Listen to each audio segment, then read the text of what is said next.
నమస్కారం, వార్తలకు స్వాగతం. ముందుగా ముఖ్యాంశాలు. వైఎస్ షర్మిల ప్రెస్ మీట్, పలు అంశాలపై వివరణ.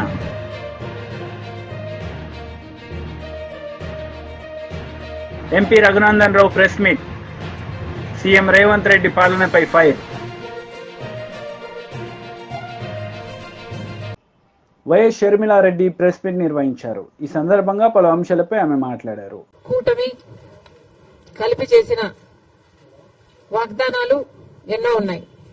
అందులో భాగంగా సూపర్ సిక్స్ లో భాగంగా చంద్రబాబు గారు చేసిన వాగ్దానం మహిళలకు ఆర్టీసీ బస్సులలో ఫ్రీగా ప్రయాణం చేసే వెసులుబాటు. మరి చంద్రబాబు గారు నెల రోజులైనా ఈ చిన్న వాగ్దానాన్ని ఎందుకు నిలబెట్టుకోవడం లేదో సమాధానం చెప్పాల్సిన అవసరం ఉంది. ఎందుకంటే సూపర్ సిక్స్ లో భాగంగా చంద్రబాబు గారు మహిళల కోసం చేసిన ఈ వాగ్దానం చాలా ప్రాముఖ్యమైంది. ఇది మంచి పథకం కాబట్టే అటు తెలంగాణలో ఇటు కర్ణాటకలో అమలు చేసిన ఈ పథకాన్ని చంద్రబాబు గారు కూడా సూపర్ సిక్స్ లో భాగంగా చేర్చడం జరిగింది. మరి తెలంగాణ ప్రభుత్వం రేవంత్ రెడ్డి గారు కాంగ్రెస్ పార్టీ తరఫున ముఖ్యమంత్రి అయిన ప్రమాణ స్వీకారం చేసిన రెండో రోజే మహిళలకు, అమ్మాయిలకు, ట్రాన్స్జెండర్స్ కు ఆర్టీసీ బస్సులలో ఫ్రీ ప్రయాణం చేయగలిగారు, అమలు చేయగలిగారు. అధికారంలోకి వచ్చిన 2 రోజుకి. కర్ణాటకలో కాంగ్రెస్ పార్టీ అధికారంలోకి వచ్చిన 3 వారాలకే ఆర్టీసీలో మహిళలకు ఫ్రీగా ప్రయాణం చేసే వెసులుబాటు కలిగించగలిగారు. అక్కడ వాగ్దానం నిలబెట్టుకోవడానికి కూడా వాళ్ళకి ఎక్కువ సమయం పట్టలేదు. మరి చంద్రబాబు గారికి ఎందుకు ఇంత సమయం పడుతుందో చంద్రబాబు గారు చెప్పాలి. ఎందుకంటే మహిళలకు ఆర్టీసీ బస్సులలో ప్రయాణం చేసే ఈ పథకం చాలా యూస్ఫుల్ కాబట్టే ఈరోజు లేవనెత్తుతున్నాం. మహిళలు అన్న వాళ్ళు మన జనాభాలో సగం, హాఫ్ ద పాపులేషన్ కి డైరెక్ట్ గా వర్తించే పథకం ఈ పథకం. మహిళలకి రక్షణ కల్పించే పథకం కూడా. ఎందుకంటే మహిళలు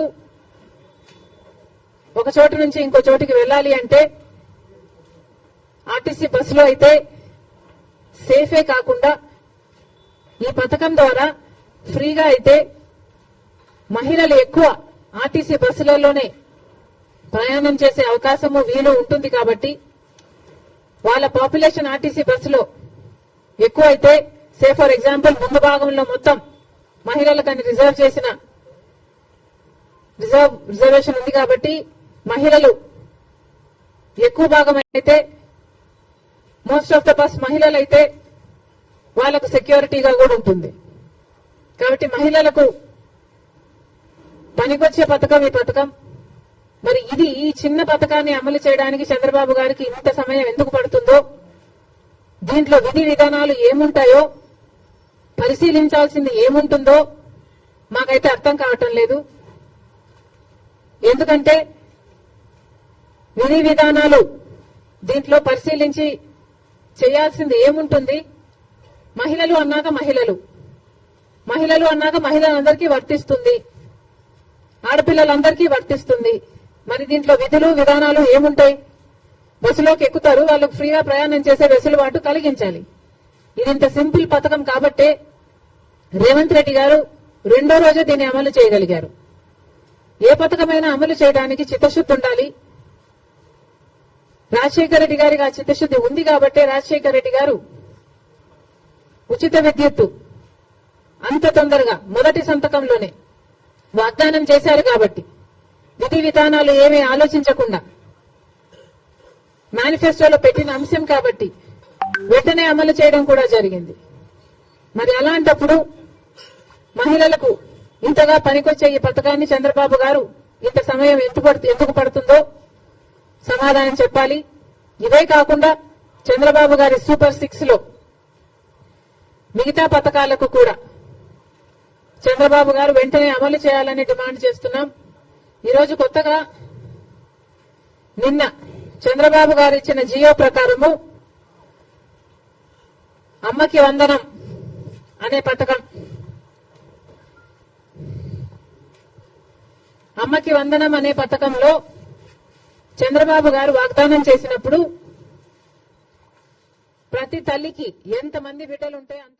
బీజేపీ లీడర్ మీడియా సమావేశం నిర్వహించారు. ఈ సందర్భంగా పలు అంశాలపై ఆయన మాట్లాడారు. లెక్కిస్తున్నటువంటి ప్రభుత్వం రేవంత్ ఇకపోతే మాటలు కోటలు దాటుతాయి, చేతలు తంగేళ్లు దాటాయి అని చెప్పడానికి కారణం ఉదాహరణగా ఈ తెలంగాణ గడ్డ మీద పుట్టినటువంటి యువకులని కాంగ్రెస్ పార్టీ చేసినటువంటి మోసాలు. ఏం చెప్పారు? గ్రూప్ 1 వాళ్ళు వేసినటువంటి ఉద్యోగ నోటిఫికేషన్స్ వాళ్ళు వేసిండ్రు, కానీ వాటి లోపల సంఖ్య చాలా తక్కువ ఉంది, వాటిని మేము సరిదిద్దుతాము అన్నారు. గ్రూప్ 1 విషయానికి వస్తే కేవలం 60 పోస్టులు పెంచింది. 60 పోస్టులు.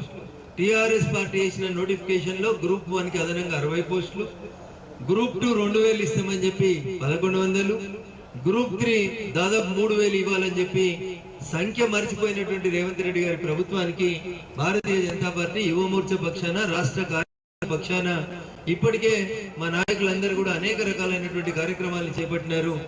ఆ యువతకి ఎవరైతే ఈరోజు డిఎస్సి వాయిదా వేయాలని అడిగితే ఉస్మానియాలో కంచెలేసి కొడుతున్నారో ఆ నిరుద్యోగ యువతకి జనతా పార్టీ అండగా భరోసాగా ఉంటుందని చెప్పి ఈ సందర్భంగా విలువ ఎగ్జామ్ కి మధ్యలో ఉండాల్సిన గ్యాప్ తెలుస్తుంది.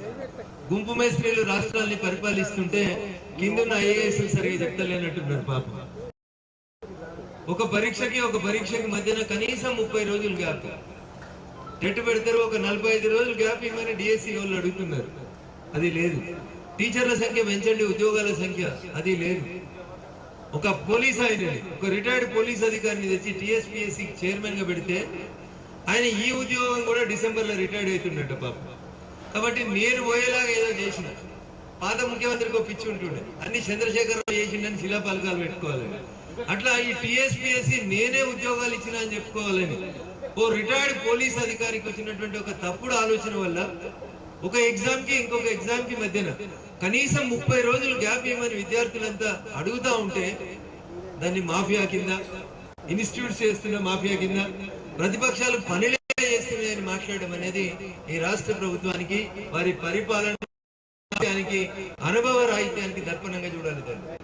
నిండు శాసనసభలో అంత ప్రతిపక్ష నాయకుడిలా బట్టి విక్రమార్క గారు మాట్లాడుతూ 1:50 ఎట్లు ఇస్తారండి, రాష్ట్ర ప్రభుత్వం ఇన్ని సంవత్సరాల తర్వాత నోటిఫికేషన్ ఇచ్చింది, 1:100 ఇవ్వాలని చెప్పి నిండు శాసనసభలో ప్రస్తుత ఉప ముఖ్యమంత్రి నాటి కాంగ్రెస్ పార్టీ ఫ్లోర్ లీడర్ బట్టి విక్రమార్క గారు మాట్లాడారు. ప్రతిపక్షంలో ఒక మాట, అధికారంలోకి వచ్చినాక ఇంకొక మాట మాట్లాడుతూ తెలంగాణ రాష్ట్రంలో ఉన్నటువంటి నిరుద్యోగ యువత ఆశల్ని, ఆకాంక్షల్ని కాలరాస్తున్నటువంటి కాంగ్రెస్ పార్టీకి వ్యతిరేకంగా ప్రజా ఉద్యమాలని, నిరుద్యోగుల ఉద్యమాలని కొనసాగించాలని చెప్పి ఈ రోజు భారతీయ జనతా పార్టీ తన రాజకీయ తీర్మానం లోపల తీర్మానించుకోవడం జరిగింది. పోతే నిరుద్యోగులకి అండగా ఉంటాం. డిఎస్సి విద్యార్థులు అడుగుతున్నట్టు 30 రోజులు పరీక్ష వాయిదా వేయాలనేటువంటి వారి న్యాయబద్ధమైనటువంటి కోరిక కూడా భారతీయ జనతా పార్టీ సంపూర్ణంగా తన మద్దతుని ప్రకటిస్తా ఉంది. ఎన్నికల కంటే ముందు చెప్పినారు, టెలిఫోన్ ట్యాపింగ్ అన్నారు, కాళేశ్వరం అవినీతి అన్నారు. రాహుల్ గాంధీని తీసుకుపోయి ఒక సభలో ఏం చెప్పించినారు? సార్ మీరు ఇవన్నీ ఎక్కడి నుంచి ఇస్తారు ప్రజలకని ఒక జర్నలిస్ట్ మిత్రుడు అడిగితే, చంద్రశేఖర్ రావు అనే తెలంగాణ ముఖ్యమంత్రి 1,00,000 కోట్లు దోసుకున్నాడు, ఆ 1,00,000 కోట్లను దక్కిస్తాం, నిరుద్యోగ భృతి వెంటనే ఇస్తామని చెప్పి. నిరుద్యోగ భృతి అయితే వస్తలేదు, 3,000 రూపాయలు, 3,000ని 4,000 చేస్తా అన్న మాట మర్చిపోయినరు. కానీ 4 లక్షల నెల జీతం మాత్రం రేవంత్ రెడ్డి గారు 7 నెలల నుంచి తీసుకుంటున్నారు. 4,016 రూపాయల నిరుద్యోగ భృతికి మాత్రం బడ్జెట్ లేదు, కానీ 4 లక్షల జీతం, దేశంలో అందరికంటే ఎక్కువ జీతం తీసుకునే ముఖ్యమంత్రి రేవంత్ రెడ్డి గారి దగ్గర మాత్రం పైసలు ఉంటాయి. పోలీసులు, టెలిఫోన్ ట్యాపింగ్లు, స్పష్టంగా చెప్పిండు ఎస్ఐబి చీఫ్ ఏమని.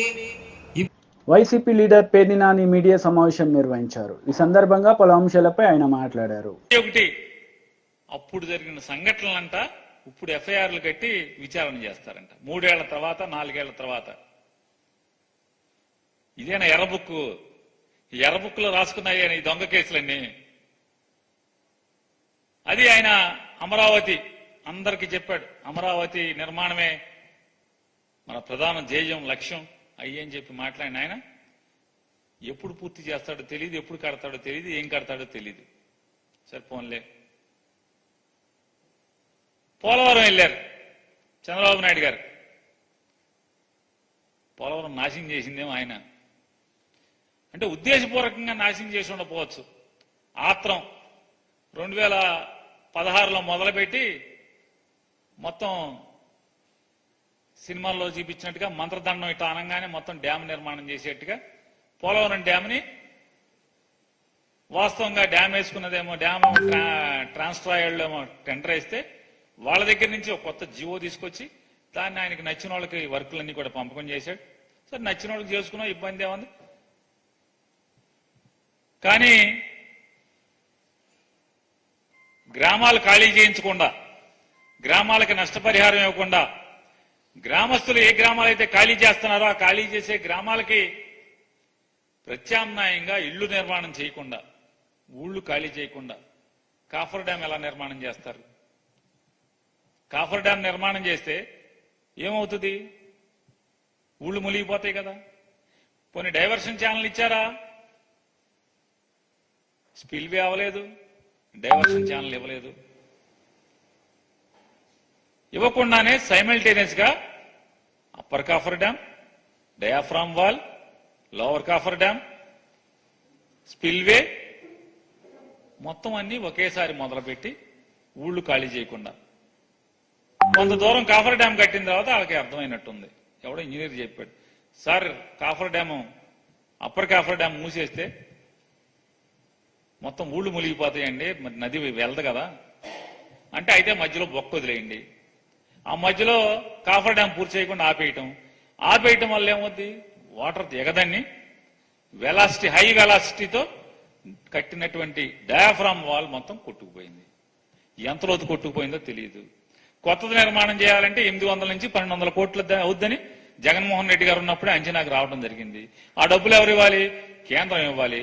అరే బాబు, బీజేపీ నాయకులారా, బీజేపీ ప్రభుత్వం నుంచి పోనీ చంద్రబాబు నాయుడు నిర్వాహకం వల్ల డయాఫ్రామ్ వాల్ కొట్టుకుపోయింది, కింద భూమిలో గోతులు పడిపోయినాయి, కొత్త డయాఫ్రామ్ వాల్ కట్టండి అంటే, లేదు మాకు టెక్నికల్ టీం వచ్చి అది సర్టిఫై చేస్తే గానీ దాని మీద ఏం నిర్ణయం తీసుకోలేము. ఏతావాత చంద్రబాబు నాయుడు భారతీయ జనతా పార్టీ ప్రభుత్వం కలిసి కదా పోలవరం డ్యామ్ని ఇలా నాశనం చేసి వాళ్ళు ఇట్లా ఈ రకంగా. ఇవాళ జగన్మోహన్ రెడ్డి గారు coffer dam, upper coffer dam పూర్తి చేయటమే కాకుండా స్పిల్వే పూర్తి చేసి మొత్తం యాఫ్రాన్స్ అని నిర్మాణం చేసి నీళ్లన్నీ కూడా డైవర్షన్ చేసే పరిస్థితి ఏ స్థితిలో ఎవరికి వచ్చింది? జగన్మోహన్ రెడ్డి గారి ప్రభుత్వంలో కదా. ఆ రోజు నుంచి మోడీ గారి ప్రభుత్వం డయాఫ్రామ్ వాల్ ఏం చేయాలనేది మొన్నటి దాకా ఎన్నికల మంత్రి గుడివాడ అమర్నాథ్ మీడియా సమావేశం నిర్వహించారు. ఈ సందర్భంగా టీడీపీ నేతలపై ఆయన విరుచుకుపడ్డారు. 2019 ఫిబ్రవరి 14 ఒక శిలాఫలకం వేసేసి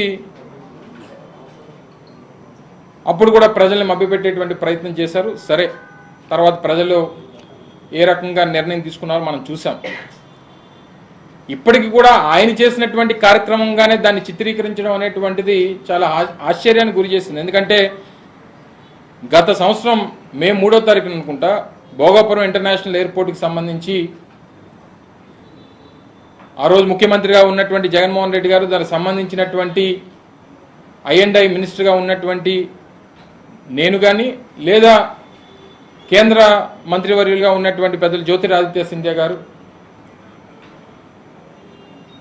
దానికి పూర్తి స్థాయిలో అన్ని అనుమతులు తీసుకున్న తర్వాత పూర్తి స్థాయిలో నిర్మాణానికి ఏ రకమైనటువంటి ఆటంకాలు లేవు అని చెప్పి నిర్ధారణకు వచ్చిన తర్వాత పనులు మొదలుపెట్టినటువంటి ప్రభుత్వం జగన్మోహన్ రెడ్డి గారి ప్రభుత్వం. ఆ రోజు నేటికి దాదాపు 30-35% పనులు పూర్తి చేశాం. మిమ్మల్ని కూడా ఒక సందర్భంలో జనవరి మాసంలో అనుకుంటా, డిసెంబర్ జనవరి మాసాల్లో మిమ్మల్ని అందరినీ కూడా ఒకసారి అక్కడ జరుగుతున్నటువంటి పనుల్ని ప్రజలకు చూపించడం కోసం మిమ్మల్ని కూడా ఒకరోజు ఆహ్వానించి మిమ్మల్ని అందరినీ కూడా తీసుకెళ్ళినటువంటి సందర్భం మీ అందరికీ గుర్తుంది. ఆ రన్వే పనులు కానీ, టెర్మినల్ బిల్డింగ్ పనులకు సంబంధించి కానీ, ఇలా ఇవన్నీ జరుగుతున్నటువంటి క్రమంలో ఏమీ చేయకుండా అన్నీ నేనే చేశాను అనేటువంటి మాట చెప్పుకునేటువంటి దాంట్లో చంద్రబాబు నాయుడు గారిని మించినటువంటి వ్యక్తి లేడు. అది ఈరోజు కాదు, ఆయన మొదటి నుంచి ముఖ్యమంత్రిగా ఉన్నటువంటి నాటి నుండి ఉమ్మడి రాష్ట్రానికి కానీ తర్వాత కానీ ఆయనకు ఉన్నటువంటి మార్కెటింగ్ స్కిల్స్ బహుశా దేశంలో ఏ నాయకుడికి ఉండవు. ఎందుకంటే మేం చేసినటువంటి పనులు, మేం చేపట్టినటువంటి కార్యక్రమాలను కూడా ఆయనే చేసినట్టుగా ఇంకా ప్రజలకు చిత్రీకరించేటువంటి ప్రయత్నం చేయడం అనేటువంటిది కాస్త ఆశ్చర్యానికి గురి చేసింది. సరే, ఇప్పటి వరకు ప్రభుత్వం ఈ మేరకు చేసింది, ఇక నుంచి మేము కొనసాగిస్తామని చెప్పుంటే కొంచెం గౌరవంగా ఉండేది. బీఆర్ఎస్ లీడర్ మీడియా సమావేశం నిర్వహించారు. ఈ సందర్భంగా పలు అంశాలపై ఆయన మాట్లాడారు. ఈ విచిత్రమైనటువంటి పాలన ఎందుకు చేస్తున్నారో ఆత్మవిమర్శ చేసుకోవాలని చెప్పి అధికార పార్టీ నాయకులను మేము డిమాండ్ చేయడం జరుగుతూ ఉన్నది.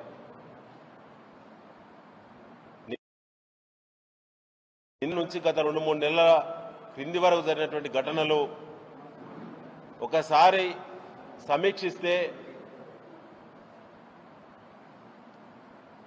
ఒక విచిత్రమైనటువంటి, ఒక ఉన్మాదపూరితమైనటువంటి అండ్రెస్ట్ అనేది ఈరోజు తెలంగాణ సమాజంలో వచ్చింది. వరంగల్ జిల్లాలో, పాత జిల్లాలో కూడా వచ్చింది. ముఖ్యంగా యువత పెడదోవ పడుతున్నారు.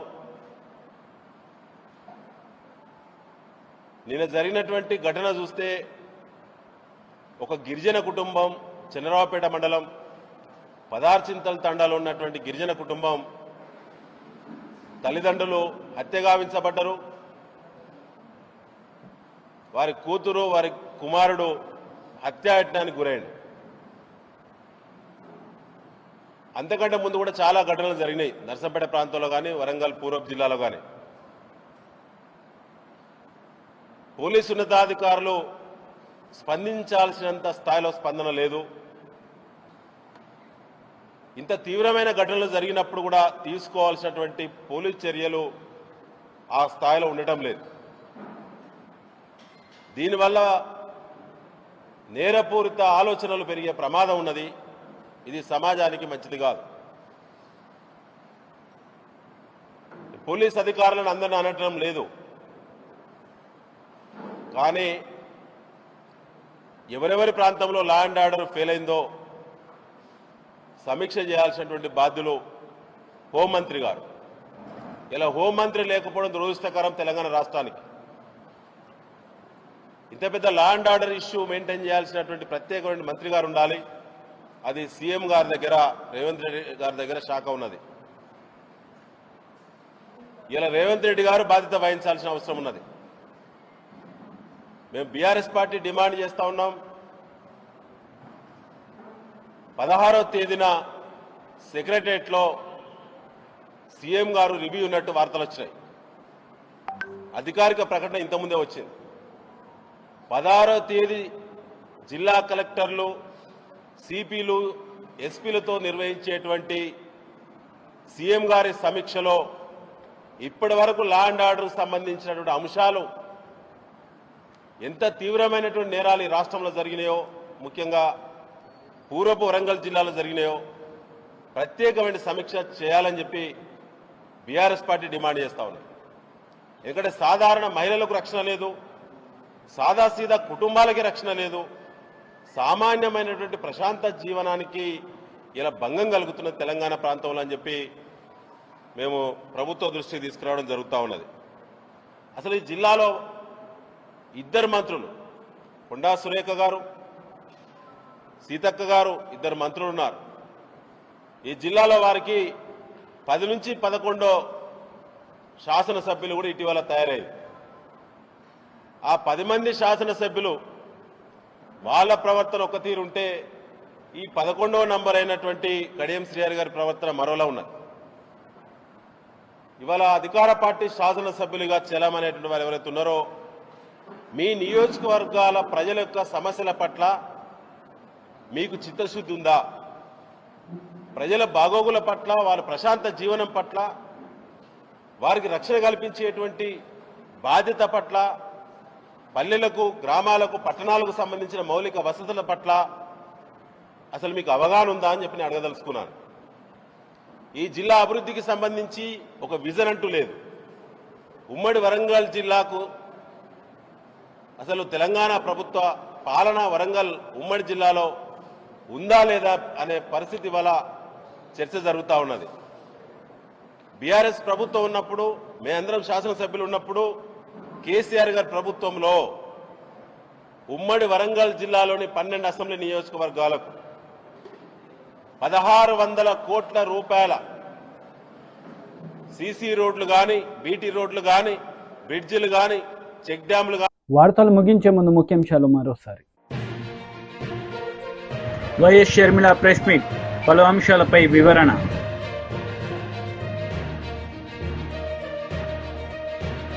MP Raghunandan Rao press meet, CM Revanth Reddy పాలనపై ఫైర్. ఈ వార్తలు ఇంతటితో సమాప్తం. తిరిగి ప్రసారమయ్యే వార్తల్లో మళ్ళీ కలుద్దాం. అంతవరకు సెలవు. నమస్తే.